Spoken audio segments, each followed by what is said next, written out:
இருக்குது, உங்களுக்கு அறிவுன்னு இருக்குது. கடவுள் உங்களை அப்படி உண்டு பண்ணிட்டார் பாருங்க.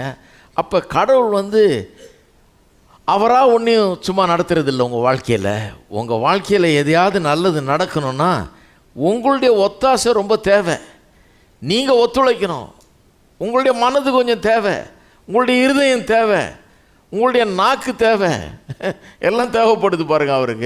அவர் என்ன பண்ணுறாரு, நம்பிக்கையை உள்ள வச்சு அதன் மூலமாக தான் உங்களுடைய உயர்த்த முடியும், உங்களை ஆசீர்வதிக்க முடியும், உங்களை சுகமாக்க முடியும், உங்களுக்கு வெற்றியை தர முடியும், எல்லாத்தையும் தர முடியும். இதுதான் உண்மை.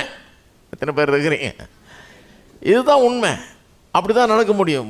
நீங்கள் அப்படியே இருக்க பேசாமல் அவர் பாட்டுக்கு எல்லாத்தையும் செஞ்சிருவார் அப்படின்னு நினச்சிங்கன்னா அது கிறிஸ்தவ மார்க்கம் அல்ல. அது என்ன சொல்லுது, மனுஷன் ஒரு ஜடம், அவன் அப்படியே கிடக்கிறானாக்கும், கடவுள் அவனை எப்படியோ தூக்கி அவனை என்னமோ கொண்டு வராக்கும். அப்படி கிடையாது. உங்களுக்கு அறிவு இருக்குது, உங்களுக்கு மனம் இருக்கிறது, உங்களுக்கு எண்ணங்கள் இருக்கிறது, உங்களுக்கு ஒரு